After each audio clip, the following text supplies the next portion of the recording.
our speaker, the main event. We are incredibly fortunate to be joined today by Greg Flatt. Greg is the president of Flat Earth Networking and a recognized leader in cybersecurity. With over 28 years of experience, Greg has helped thousands of networks stay secure in an increasingly complex digital world. And he founded Flat Earth Networking in 1996 and has helped businesses of all sizes stay secure in a forward-thinking approach. Today, Greg is going to be speaking on shadow IT and about how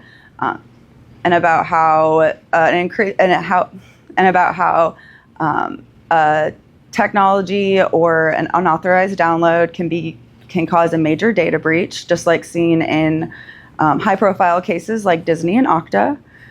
He is going to be sharing insights, and we're looking forward to hearing what he has to say today. So without further ado, please help us in giving him a very warm welcome. Thanks, Greg.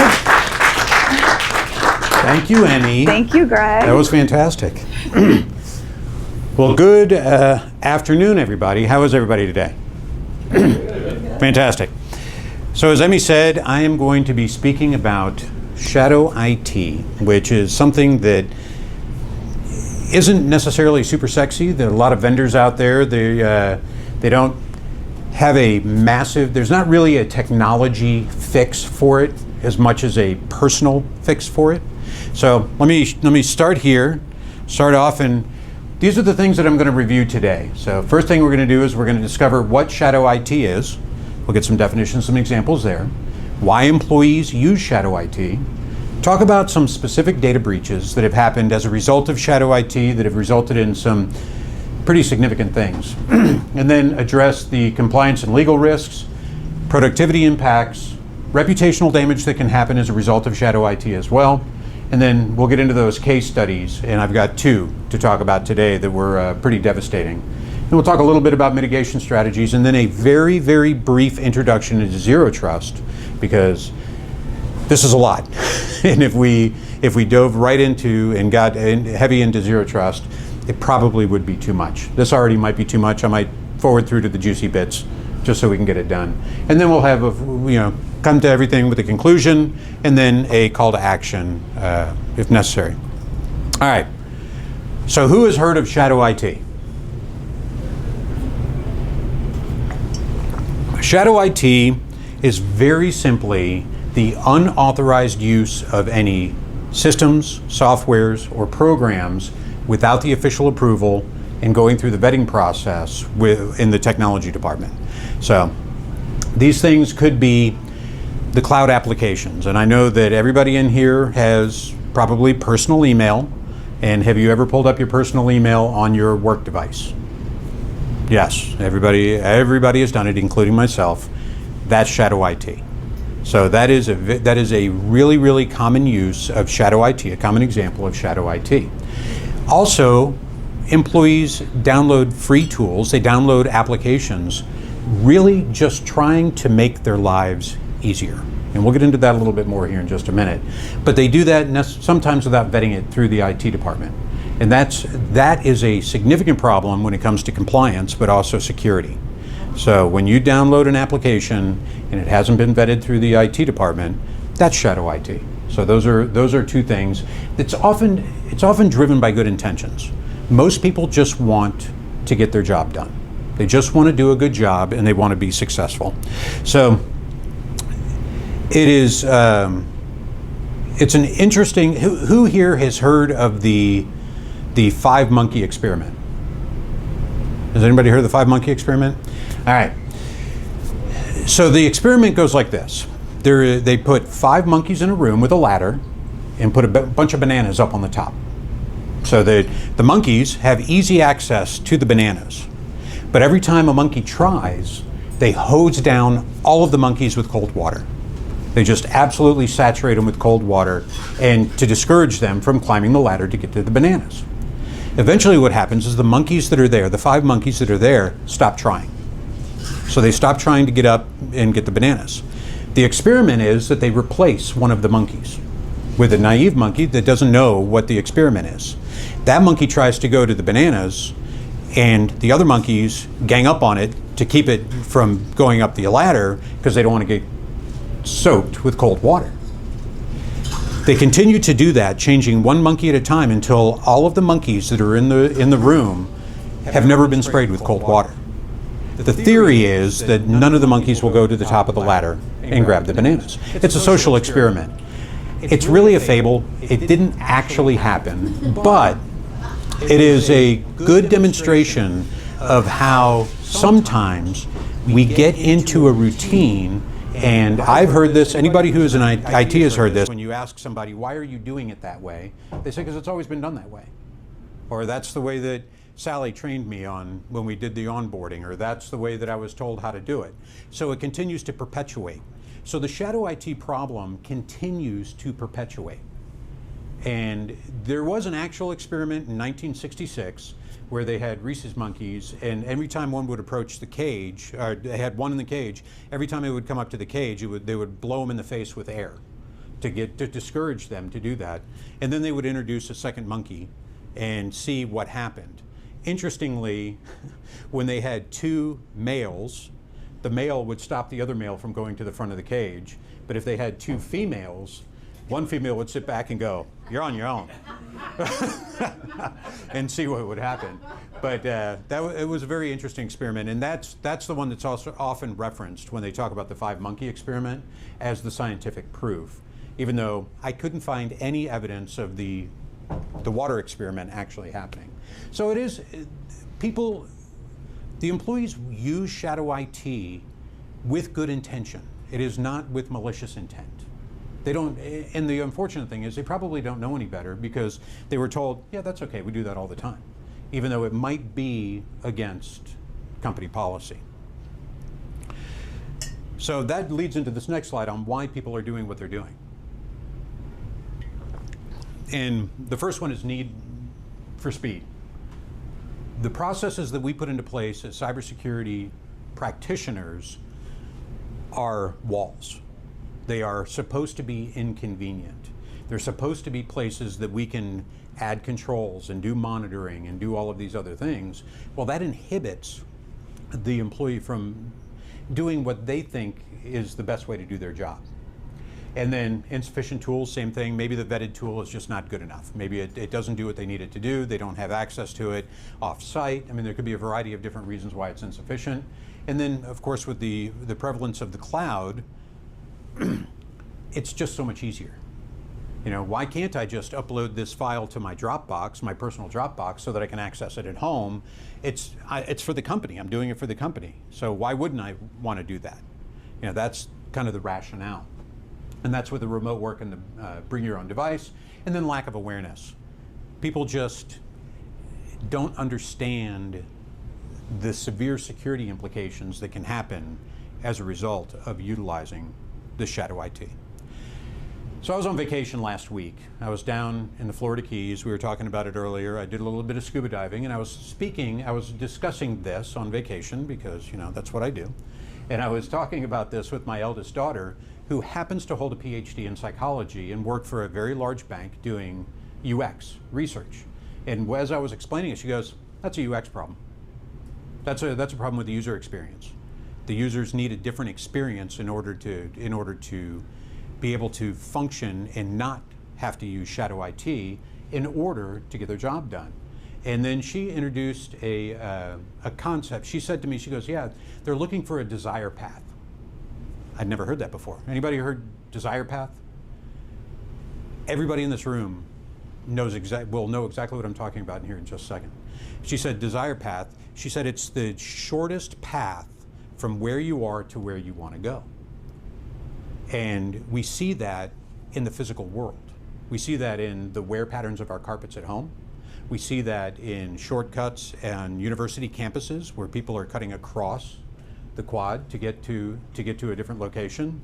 And I thought, yeah, for me, what immediately came to mind was shortcuts. When I was a kid, and I moved around a lot. I went to 13 different schools, K through 12. So we moved around a lot. And it was interesting because everywhere that we would move, there would always be these desire paths or shortcuts that existed way before we were ever there. Where before, and you could see it in the chain link fence being dipped down where people were jumping over a chain link fence in a wear pattern through a hedgerow. It's like, all right, yeah, that makes perfect sense. Of course, my daughter had to explain it to me, and that's okay. She's a lot smarter than I am, but it is these desire paths for the employees and why they turn to shadow IT, why they turn to using systems that aren't necessarily sanctioned, because it is the shortest path from where they are to where they need to go. It's like, all right, that's genius. I said, how do we fix that? She's like, well, in her job, what she does is she figures out what that is, and then she either makes that the path or figures out a way to make it so that it is a sanctioned app, sanctioned service, sanctioned system in order to get around. And when I was researching this a little bit, I pulled up it was a University of Virginia. They had an overlay for desire paths. And what they did is they just went in and actually bricked the paths, the shortcuts people were taking. So that became the official path. And that is the way that we can fix, one of the ways that we can fix this is we see how they're using the systems, how they're using the shadow IT, if it's something that, and then we vet it, and then we apply our controls to it, and we pave it over so that they have access to it. So it was a pretty interesting conversation. That was while I was out, actually I was out fishing and the fish weren't biting, so it was something to do, something to talk about. So how prevalent is shadow IT? Is this even a real problem? Well, research has found that 41% of employees use shadow IT in 2022. That's going to jump up to 75% by 2027. So in 2022, roughly half. By 2027, which is right around the corner, we're expecting 3/4 of all employees to use shadow IT regularly. This isn't the occasional use. This is something that they are using regularly. And it isn't just in the IT department. It's actually not as prevalent in the IT department as it is in other departments. So it is your accounting people. It is the folks who are doing, especially marketing people. They're the worst when it comes to that. I really need to have access to this tool or this system in order to be able to get this done. But it's not just an irritation. It's not just an annoyance. So the Splunk rated shadow IT among the top 50 cybersecurity threats today, I would contend that it is in the top 5. It is in the top 5 because, as we'll show in a little bit, cybersecurity practitioners don't have access to monitoring, and there is no compliance wrapped around it because we don't know about it. And that's the biggest issue.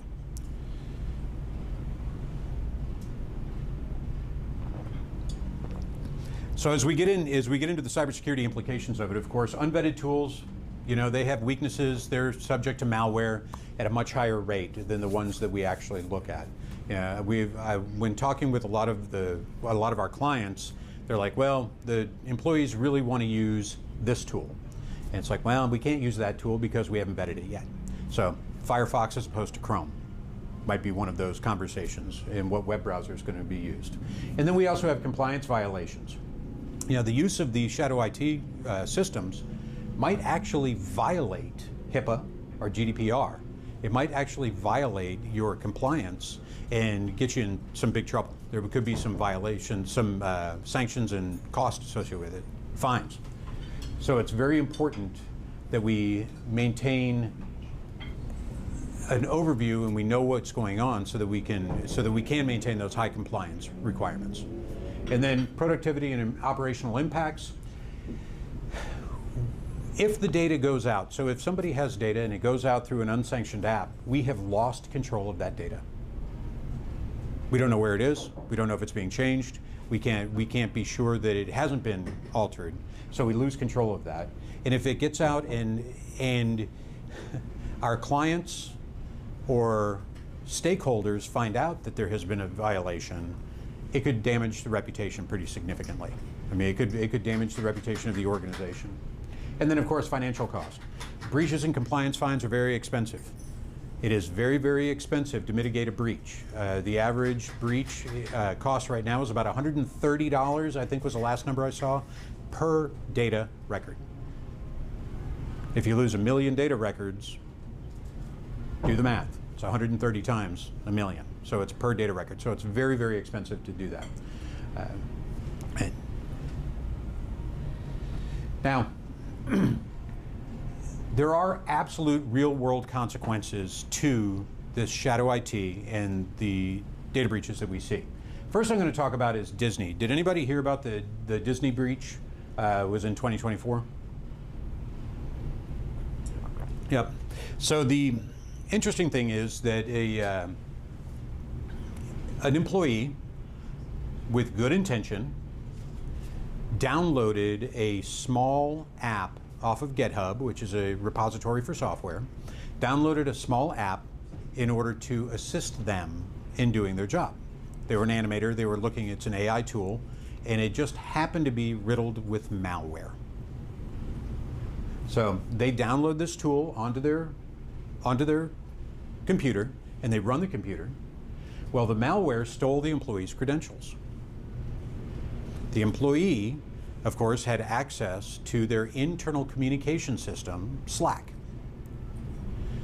Because the threat actor, because the hacker got a hold of their credentials, they were able to access Disney's internal Slack database in their internal Slack channels, which everybody in here uses some sort of internal communication system. Imagine if somebody had access to all of those communications, all of those files, all of those conversations, how devastating it might be. Well, with Disney, they were talking about upcoming projects and discussing financials and had all kinds of spreadsheets and other files that were available within, 10,000 Slack channels. So they were able to exfiltrate 1.1 terabytes of data. They were able to get into their Slack and take 1.1 terabytes of data from Disney that included spreadsheets, PDFs, future plans, conversations, and everything. The impact was that basically their entire group history, chat history, was leaked. Everything was gone. And that is a devastating result. It basically is total ownership. The hacker totally owned everything within Disney that was in those Slack communications.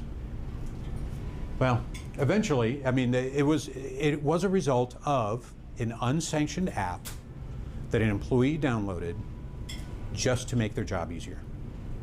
Just because the tools that they had available to them at the time, they felt were inadequate.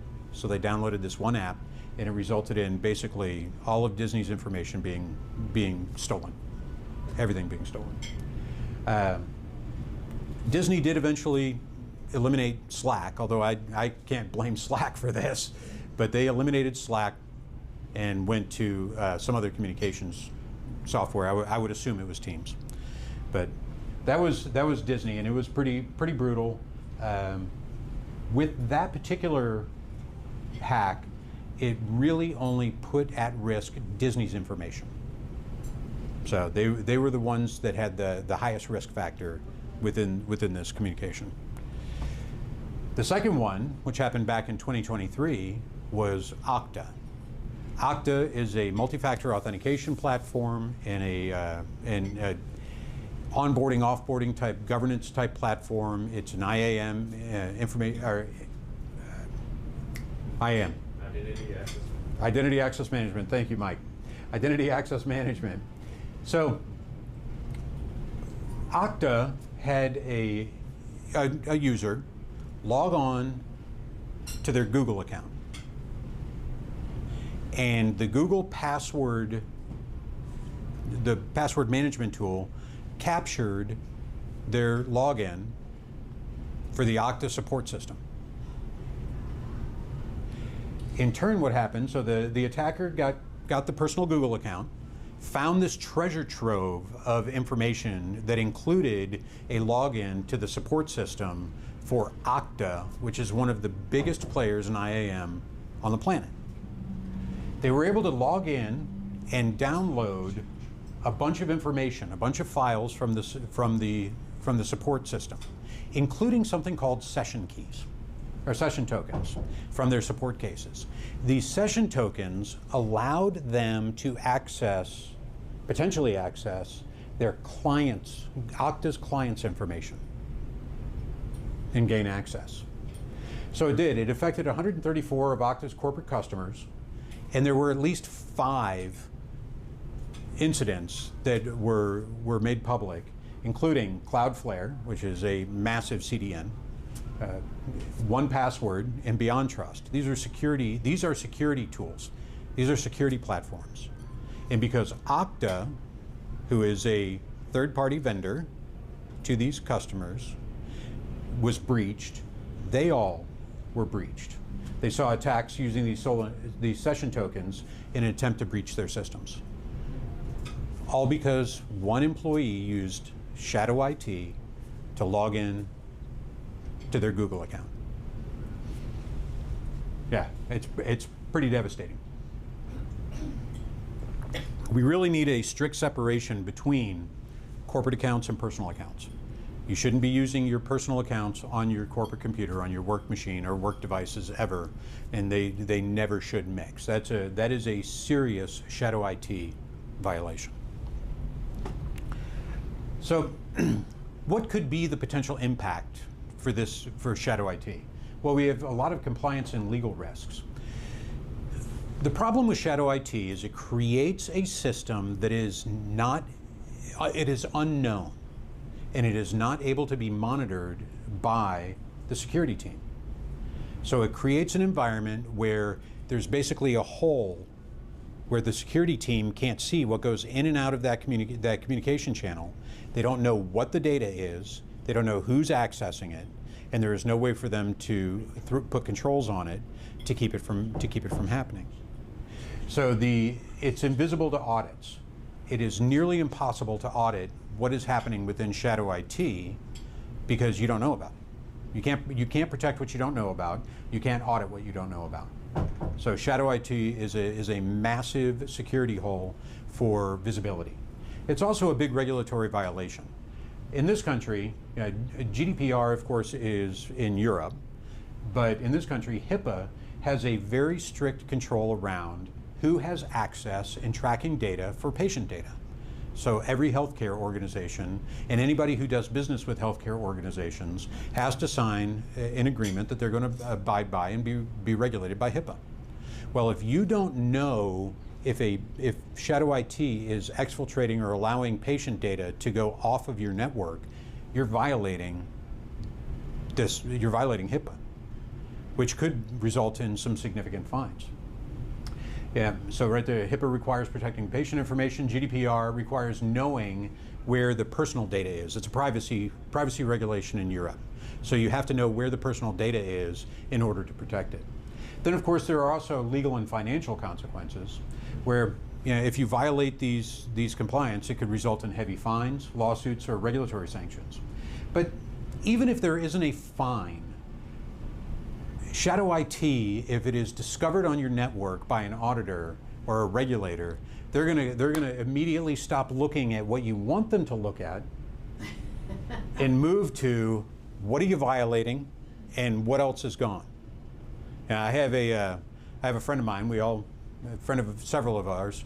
He is an audio engineer, and he always told me a story about a producer. The producer would come in and he would look at how everything was laid out. If one thing was wrong, he would go, "This is wrong, it's all wrong, it's crap, I'm leaving," and turn around and walk out. It's the same thing with the auditors. If they come in and they see one violation, laser focus on that. It doesn't matter what else and other work you have done and other protections you put into place. That's the problem that they're going to focus on. And that's what you're going to have to start answering for. So eliminating the shadow IT helps with that a lot. Keeps the auditors focused, keeps them happy, and that's good. And then, of course, security frameworks, the industry standards and security frameworks. Anybody that has agreed to abide by these security frameworks, whether it's ISO 27001 or the NIST cybersecurity framework, there are controls in place around shadow IT. And if you cannot be compliant with those frameworks, if you're allowing shadow IT to happen. All right, we also get into operational impacts, and I'll just go through this real quickly, but fragmented workflows. If somebody is using an unsanctioned application that you don't have any visibility into, you also have no way to report on that workflow and to determine where in the process, where in the business process you are within that workflow. Because you don't know, you can't see, it's a big hole, it's over there in the shadows, shadow IT. And then of course inefficiencies and wasted costs. We buy sanctioned applications. As a business owner, I spend quite a bit of money on sanctioned applications. If they're not being used, then it's a waste of money. Then the businesses are wasting money on that. And some of these softwares are extremely expensive. They are extremely expensive.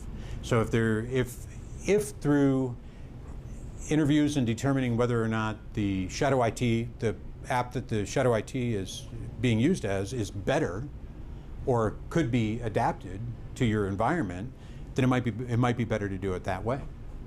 And then downtime and disruptions. Shadow IT can absolutely lead to unplanned outages. So if somebody is, say, in the accounting department, is accustomed to using the shadow IT app and in order to do their job, and they've been doing it that way for years and years and years, and all of a sudden that app is no longer available, and they say, they call Mike, say, Mike, my application's not working, and Mike goes, I don't know what application you're talking about. I don't know anything about it. I don't know what it's supposed to do. Well, now we have completely crippled the accounting department, and we have started taking resources away from the IT department in order to figure out what the problem is. So inefficiencies can go through the roof with shadow IT as well. And that also is with downtime and disruption. And then the internal trust and morale, it can erode employee trust in a company after an incident. So if there is a shadow IT incident and say the management comes down hard on the person that was using the shadow IT, even though in reality they were just doing what they were told to do. They were just using a service that they were told was okay by somebody else. They didn't know that it was unsanctioned. They might not know. They probably didn't know that it was unsanctioned. And the manager comes in, or the owner of the business comes in and starts yelling at them and saying, I can't believe that you did that. Why in the world would you have used that? You've doomed us. The company is going to go down in flames, and it's all your fault. Well, that definitely can impact, morale just a little bit. I mean, it can have a negative effect. And the person that's receiving that is just going, I was just doing what I was told. I was just doing what I was told. So again, shadow IT can have that. And then, again, if employees get reprimanded for the shadow IT use, or they fear punishment, it makes them less likely to come and say, report a problem. So it can have widespread effects beyond just the impact for cybersecurity. It's a business problem. It is a complete business problem that needs to be addressed. All right.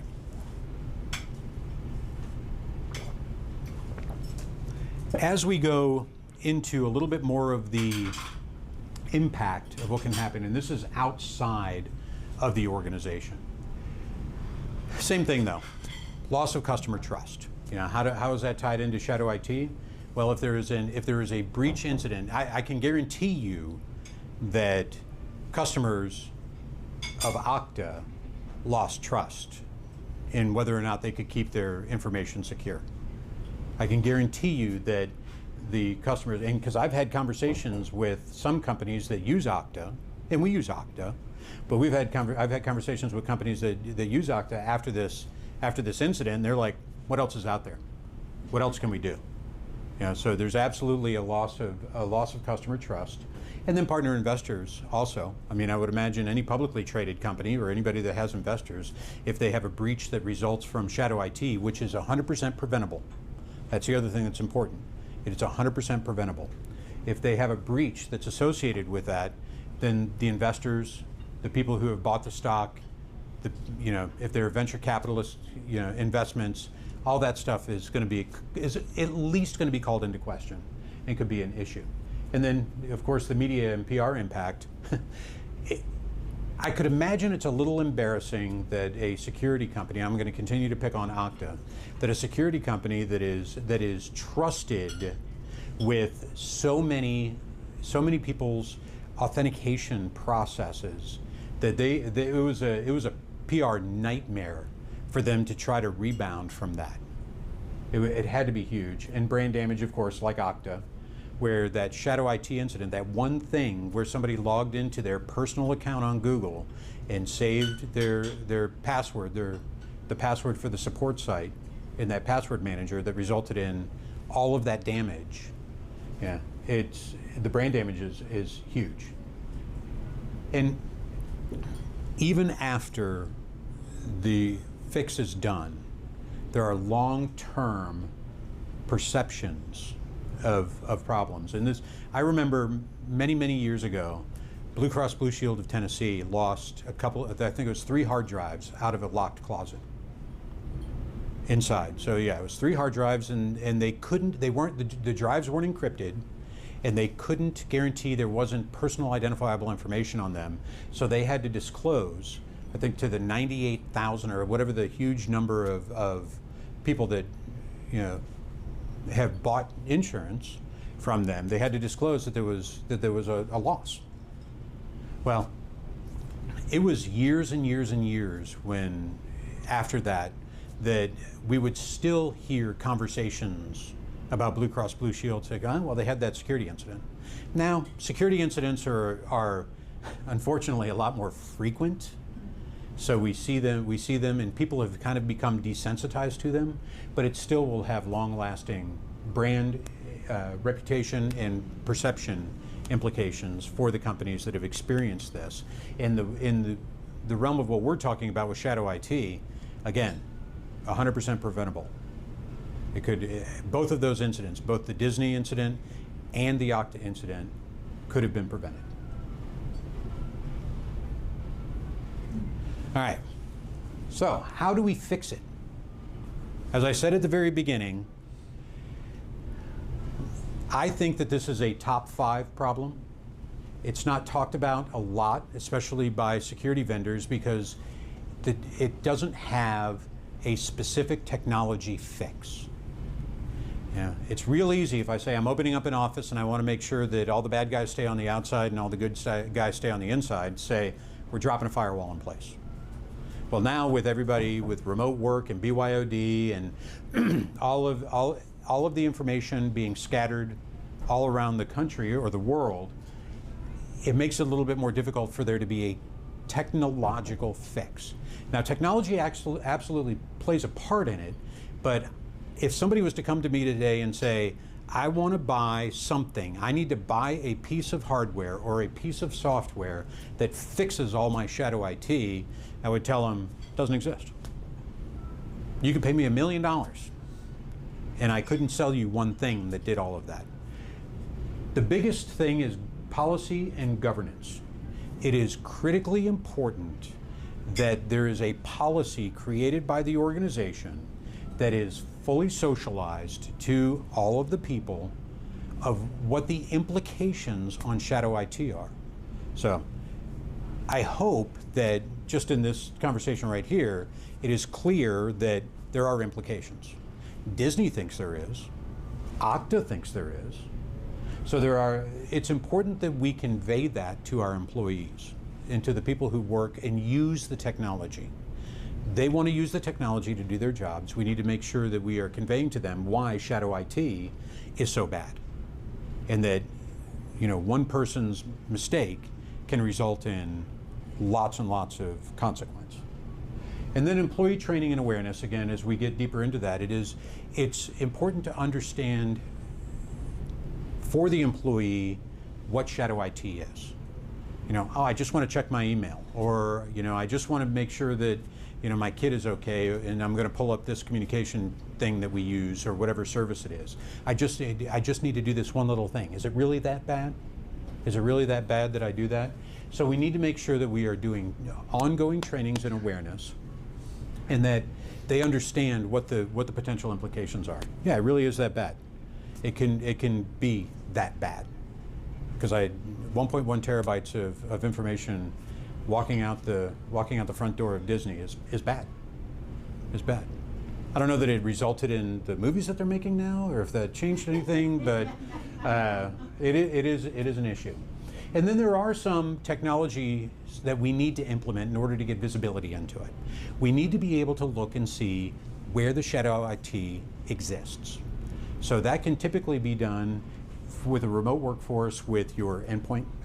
Your EDR solution will often categorize who and is going to what sites and what access they have and what applications they're running on their system. So again, it's something that you probably already have in your environment, and you just need to do an audit and look to see what shadow IT is out there. And then you could do, CASB, the Cloud Access Security Broker, or other SaaS management platforms. But the very first step is to try to understand what shadow IT is being used with the technology that you already have. That's another reason that vendors don't talk about it too much, because if they ask me, I'll tell them, use what you have. You already have it. You already have the investment. Don't spend any more money. Take an audit to see what people are doing, and then we can start running down the path of what do we need to do about it. The first is to understand what exists, and that's the visibility and detection. Then once we understand what exists, then we can implement some access controls. This is where you use systems like Okta or other systems where we can have a single sign-on or a reduced sign-on solution where we can tell the employees, these are where all your applications exist. Just log in here, this is your landing page, it has a tile, you can click on it and get to whatever it is that you need to get to. And if those things aren't working for you, let me know. So the access controls are very important. And then the other thing is approved alternatives. We all run into, as we are getting more and more into the cloud access and the softwares that run out on the cloud, I know I run into this. I bring up Firefox, I go over here to this site, it doesn't work quite right. That's because the developer developed it for Chrome. So I've now got to launch Chrome in order to be able to get into that application in order to do that. So it's important to be able to offer alternatives and make sure that all of the sanctioned applications work within the tooling that the employee has at their disposal. Their laptop can access these things and it all works. But providing those alternatives is the paving over the path, that desire path, finding where they need to go, where they are, where they need to go, and then making sure that we give them the right path to get there. All right, I promised I would introduce this and not get too deep into it. Zero trust is my magic bullet answer to just about every problem we have. If you have fully implemented zero trust, and what is zero trust? It's a philosophy where no user and no device is fully trusted. It's the idea of the network is already compromised. It's a contested network. The bad guys are already there. So what we're going to do is we're going to implement some key principles in zero trust in order to try to secure that communication, knowing that it's contested, assuming that it's already compromised. The first is least privilege. Make sure that employees only have access to the systems and the data that they need access to. Where we see this as a problem is when employees move from one role to another role. Maybe they've moved from one department, they're going to another department, and their access privileges aren't reduced or changed to the new department. So say I'm in the tech department and I really want to be an accountant.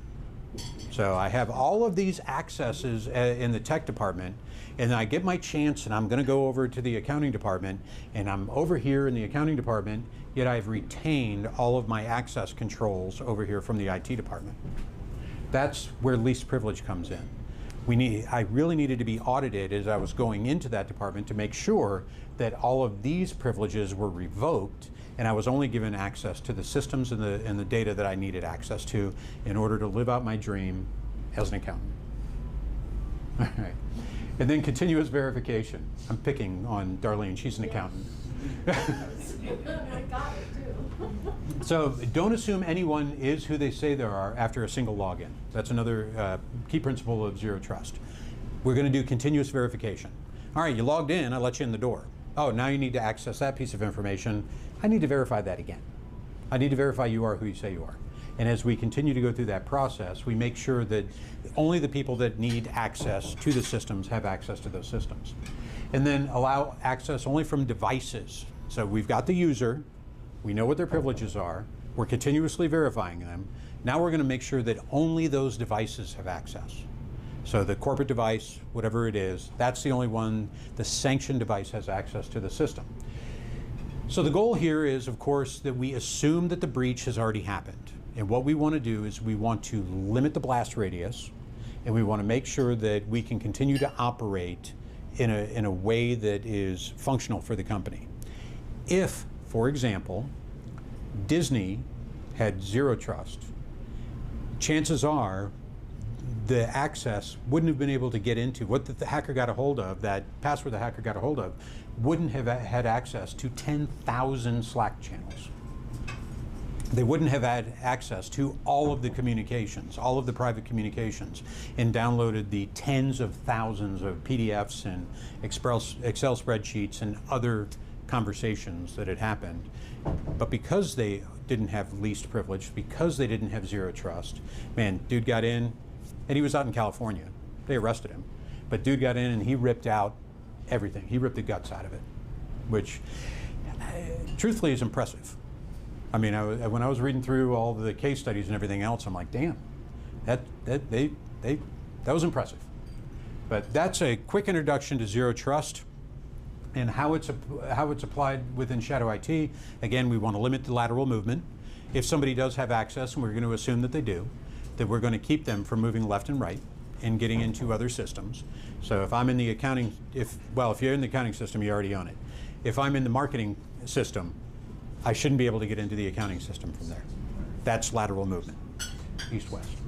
We need to have continuous monitoring. That's the other thing that Shadow IT does, is it creates a blind spot for monitoring. It makes it so we can't actually see what people are doing. And because we can't monitor it, then we can't actually do anything about it. Device and app control, enforce that only managed devices are there. Verify, double check even internal traffic. I want to make sure that the internal traffic is what it's supposed to be. There is no trust network. It is all untrust, every bit of it. And then integrate the Shadow IT discovery into that entire process so that we can continue to assist our users in utilizing systems in the way that they need to in order to get their jobs done. All right, so here's our executive summary. First, Shadow IT. It is the unauthorized use of apps, tools, or devices by staff. And 41% as of 2022, we're in 2025, this is an old stat, 41% of all the people use it now, 75 by 2027. Why it matters. Shadow IT enables data breaches, plain and simple. It is an attack vector that is really true. It enables data breaches. It exposes an organization to compliance, regulations, and fines. It can cause disruptions, fragments collaboration, and increases downtime, and then could potentially erode trust with your customers, partners, and investors. How do we fix it? Number one, policies. We got to have clear policies, train our staff, and then trust that the people will come to us and tell us when there's a problem. We need to be able to discover it using the tools, most likely with the tools that we already have. And then, for me, adopt zero trust. Adopt the zero trust architecture, and you will solve not only this problem, but a lot of other problems as well. And then, of course, we want to be able to offer alternatives for staff needs when they arise. So, first thing that everybody should do when they get back to their organization is figure out how to assess the risk in your organization. Look to see if your tools can identify Shadow IT and where it's being used and who's using it. Make sure that your policies are addressing Shadow IT as a potential problem, and then educate your staff.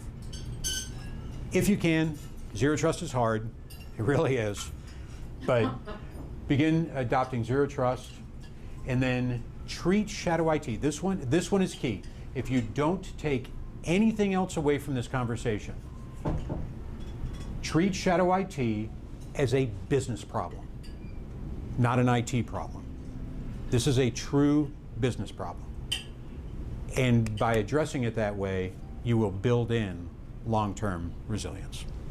Okay. A lot of slides, a lot of information. When I built this, I'm like 18 slides. Damn, that's a lot. But we got through a bunch of information. Do we have any questions?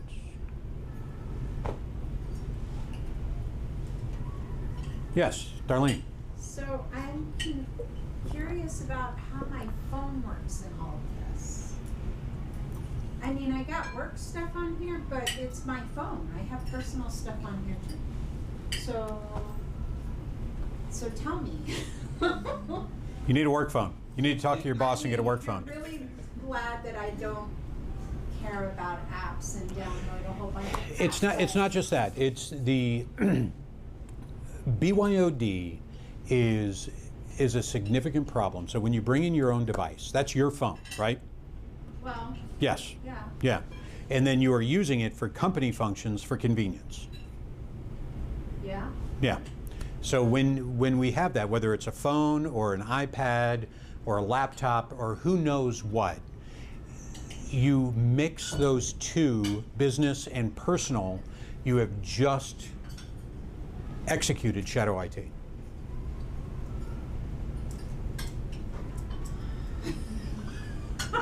So there are some technologies that you can put in place that will help mitigate that. There's some different technologies, different softwares that you can use that will try to separate and partition the business functions of a personal device from the personal functions of the personal device. It is an imperfect solution, but that's just about the best that we can do right now if we are going to have BYOD, which is bring your own device. So if you are bringing your own device, that is a shadow IT implication right there. So you should talk to your boss and get a company phone. Do you have a question? Yes. So it seems like in the case of both Okta and with Disney that password managers were involved. The password manager was compromised, that allowed for a single point of failure. And I'm just curious, what is the role that password managers like 1Password can play in reducing shadow IT? Do they need to incorporate more continuous monitoring, or is that more going to be on the side of the employee? Good question about password management and how they play a role within shadow IT. Did you see on that one slide, I could go back, that 1Password was compromised because of the supply chain problem with Okta? Right. Yes. Yeah. The difference between what a lot of companies use for password management, and they're all the same technology. I mean, a lot of people use the same service personally that they do within a corporation. Is one is sanctioned and one is unsanctioned. The problem was that it was stored within the Chrome browser's internal password manager, which was an unsanctioned. That was a shadow IT password manager. And it uploaded automatically because browsers really want your life to be easy.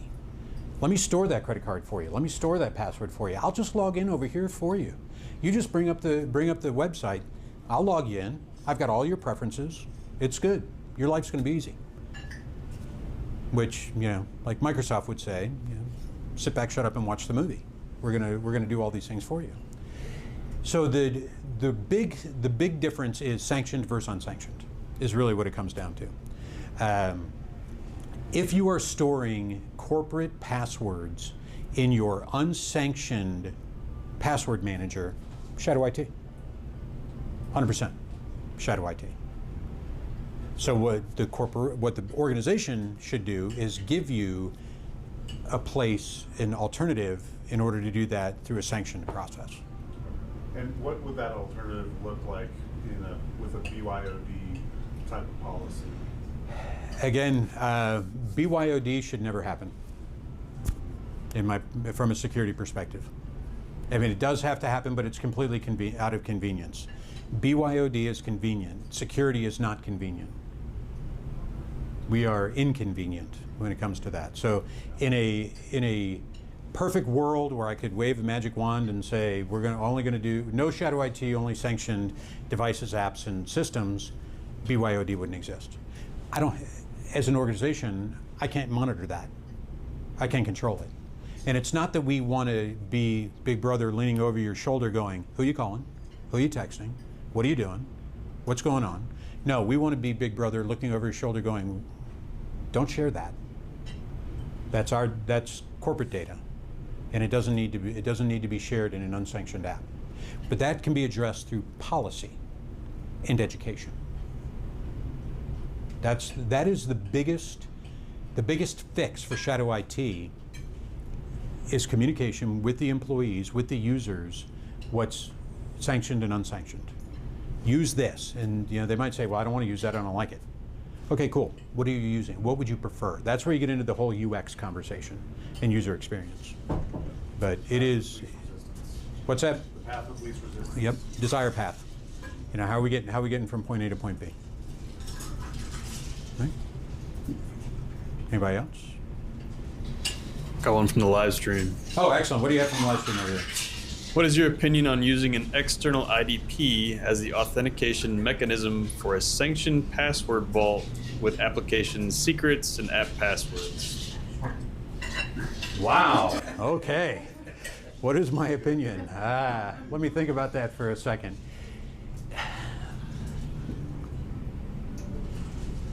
Eventually, you're going to have to trust somebody. You're going to have to, and that's where you get into a completely different part of this security conversation, the governance, risk, and compliance, where we go down the GRC and we look at third party, and we vet our third party vendors and whether or not we're going to trust them. You need to have a robust process in order to vet the service, in order to be able to trust that they're going to keep the information private, keep it secret. That's the biggest component, I believe, to that. Again, do I, as a security practitioner who is a paid paranoid, do I want control of everything? Yes, absolutely. I want to lock it down. I want it to be tight. I want it to be mine. I want to own it. I want to be able to walk over and touch it. In reality, that is very difficult to do, especially nowadays.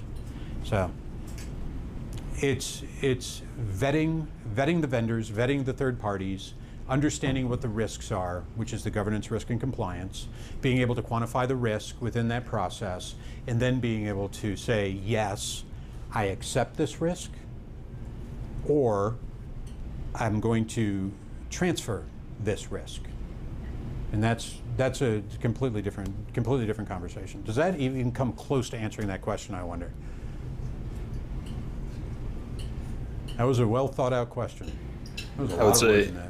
unknown. Awesome. All right. Well, I hope that this was very informative and thankful. I'm going to bring Emmy back up here in just a second to close us out. So, if you would, please.